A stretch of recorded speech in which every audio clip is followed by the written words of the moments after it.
बिस्मिल्लाहिर्रहमानिर्रहीम। अस्सलाम वालेकुम 10th क्लास। आप लोग का फिजिक्स का ये फर्स्ट लेक्चर है और आपका चैप्टर नंबर 10 है जो कि आपका फर्स्ट चैप्टर है फिजिक्स का, simple harmonic motion and waves. ये चैप्टर वैसे आपने कंप्लीट कर लिया, लेकिन इसमें अब आपको शॉर्ट क्वेश्चंस करवाए जाएंगे, इंपॉर्टेंट होंगे जो। अब सबसे पहले आपके पास डिफाइन सिंपल हार्मोनिक मोशन, और इसको सिंपली आप लिख सकते हैं SHM। सिंपल हार्मोनिक मोशन क्या होती है? Simple harmonic motion is a to and fro oscillatory motion in which acceleration of a body is directly proportional to the displacement of the body from the mean position and always directed toward the mean position. इसका क्या मतलब है कि जो body की acceleration है, जिसको हम A से डिनोट करते हैं, ये डायरेक्टली प्रोपोर्शनल का सिंबल है। वो किसकी डायरेक्टली प्रोपोर्शन शो कर रहे हैं? X जो है वो आपके पास डिस्प्लेसमेंट है, यानी कि डायरेक्ट रिलेशन में क्या होता है कि एक चीज अगर बढ़ रही है तो दूसरी भी आपके पास क्या करेगी? इंक्रीज ही करेगी। तो एक्सेलरेशन और डिस्प्लेसमेंट जो है इनका डायरेक्ट का रिलेशन है। लेकिन नेगेटिव साइन किस वजह से आया? नेगेटिव साइन आपका इस वजह से आया है कि आपकी जो फोर्स जिस डायरेक्शन में लगाई गई है, जबकि आपके पास जो डिस्प्लेसमेंट है वो अपोजिट डायरेक्शन में कवर हो रहा है। दोनों की डायरेक्शन अपोजिट होने की वजह से आपके पास यहाँ पर नेगेटिव साइन आया है। इसके लिए डायग्राम को एक दफा देख लेते हैं। ये पहले डायग्राम है। ये आपके पास एक स्टैंड है, स्टैंड के साथ आपके पास एक रोप है, रोप के साथ आपका बॉब जो है वो अटैच है। इस बॉब को क्या करेंगे? आप एक तरफ मूव करवा कर छोड़ देंगे। वो क्या करेगा? टू एंड फ्रो, यानी कि कॉन्टिन्यूसली उसकी मोशन होती रहेगी, यानी कि आगे पीछे की तरफ उसकी मूवमेंट होती रहेगी। करते करते वो एक पॉइंट ऐसा आ जाएगा जब दोबारा वो इसी मीन पॉइंट पर आकर रुक जाएगा। अब मीन पॉइंट यानी कि मिड पॉइंट है, इस पॉइंट से इसकी डायरेक्शन जो है वो अपोजिट डायरेक्शन में है, और इसी तरफ भी जो है इसकी डायरेक्शन अपोजिट है। इस वजह से एक्सेलरेशन जो है वो डायरेक्टली प्रोपोर्शनल होगी डिस्प्लेसमेंट के। नेक्स्ट क्वेश्चन देखें। Prove that v is equals to f lambda. v क्या है? आपके पास वेलोसिटी है, f आपके पास क्या है? फ्रीक्वेंसी, और लैम्डा आपके पास है वेवलेंथ। अब ये रिलेशन अब आपने इसको डिराइव करना है। पहले आपने रिलेशन पढ़ा है सबसे पहले, v is equals to d/t। ये आपके पास वेलोसिटी की डेफिनेशन को स्पेसिफाई करता है, यानी कि rate of change of displacement in any time is called velocity, यानी कि v is equals to d/t। d आपके पास डिस्प्लेसमेंट है और t आपके पास टाइम है। लेकिन अब इसके लिए आप पहले डायग्राम देखें। ये डायग्राम नंबर 2, इसमें क्या है? आपकी एक ये वेव प्रोड्यूस हो रही है, और ये ऊपर यहाँ से लेकर यहाँ तक ये आपकी एक वेव कंसिडर हो रही है।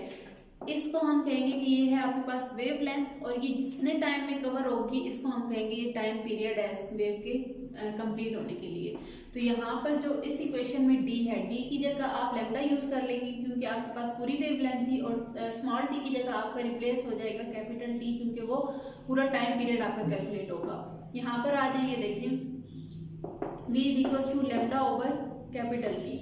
अब इसको हम इस तरह भी लिख सकते हैं 1/t डॉट, यानी कि मल्टीप्लाई हो रहा है साथ में लैम्डा, और हमने एक रिलेशन पढ़ा हुआ है फ्रीक्वेंसी का कि फ्रीक्वेंसी आपके पास होती है 1/t।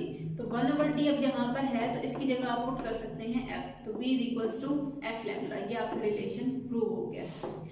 नेक्स्ट अब आपके पास क्वेश्चन है define thrust and drop of a transverse wave. Transverse की वेव क्या होती है? जिसमें आपकी टू एंड फ्रो मोशन होती है मीन पोजीशन के। इसके लिए ये डायग्राम नंबर 3 देखें। ये आपके पास है, इसमें क्या है? ये आपकी मीन पोजीशन है। इससे जो ऊपर वाला पोर्शन है, अब क्रस्ट और ट्रफ है। क्रस्ट वाला पोर्शन क्या होगा? जो मीन पोजीशन से ऊपर वाला पोर्शन है इसको हम क्रस्ट बोलते हैं, और ये जो मीन पोजीशन से नीचे वाला पोर्शन होता है वेव का, उसे हम बोलते हैं कि वो ट्रफ है।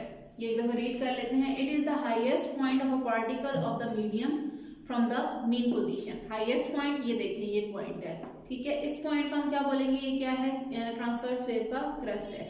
और ये जो लास्ट वाला पॉइंट है ये, यानी कि मीन पोजीशन से डाउनवर्ड की तरफ जो है आपके पास हाईएस्ट पॉइंट, जो लोएस्ट पॉइंट होगा उसे हम बोलेंगे trough. It is the lowest point of a particle of a medium from the mean position. Next है आपके पास रिस्टोरिंग फोर्स।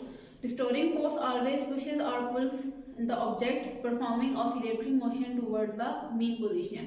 इसके लिए ये डायग्राम नंबर 4 देखिए कि रिस्टोरिंग फोर्स क्या होती है कि आपके पास एक ऑब्जेक्ट है जिसका मास m है, वो एक स्प्रिंग के साथ अटैच है, और स्प्रिंग आगे किसी होल्डर के साथ या किसी रॉड के साथ अटैच है। आपने क्या किया? ये अभी रेस्ट कंडीशन में है, इसको आपने पुश किया पीछे की तरफ। पीछे की तरफ जब आप इसको पुश करेंगे तो इसके अंदर जो आपने फोर्स लगाई है वो स्प्रिंग में स्टोर हो जाएगी। जब वो जो एनर्जी इसके अंदर स्टोर हुई है नेक्स्ट स्टेप में जब आप देखेंगे कि वो मीन पोजीशन से आगे की तरफ मूव करेगा तो वो जो आपकी फोर्स थी वो रिस्टोर हो गई, यानी कि वो फोर्स आपकी एग्जर्ट हो गई है जो आपने यहाँ पर उस पर लगाई थी। यहाँ पर आपने उस पर फोर्स लगाई, ऑब्जेक्ट को पीछे की तरफ मूव करवाया, तो ये जो स्प्रिंग था इस स्प्रिंग के अंदर आपकी वो फोर्स जो है वो स्टोर हो गई थी। लेकिन जैसे ही आपने आगे से अपना हाथ जो भी था जिस तरह से आपने उसको मूव करवाया तो वो स्प्रिंग क्या करेगा, मूव करेगा। उस मूवमेंट की वजह से उस फोर्स को हम क्या बोलेंगे, वो आपके पास है रिस्टोरिंग फोर्स। लास्ट क्वेश्चन है आपके पास, question number 5 states Hooke's law, कि आपने हुक्स लॉ को बताना है कि वो क्या है। According to Hooke's law force is directly proportional to the change in length. अब फोर्स के लिए फोर्स को हम डिनोट करते हैं F से, और डिस्प्लेसमेंट के लिए या लेंथ के लिए, यानी कि जो भी चेंज आए लेंथ में उसके लिए हम यूज करते हैं H।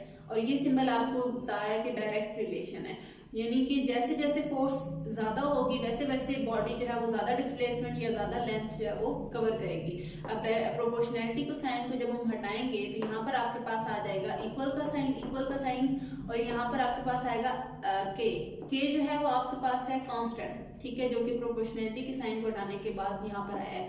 और माइनस साइन वही है कि यानी कि जिस डायरेक्शन में फोर्स लग रही है आपका डिस्प्लेसमेंट जो है वो उसके अपोजिट डायरेक्शन में, इस वजह से आपके पास यहाँ पर नेगेटिव साइन आएगा। ये जो 5 क्वेश्चन है आपके चैप्टर नंबर 10 में से इम्पोर्टेंट क्वेश्चन कैरी किए गए हैं, इनको अच्छी तरह से याद करें।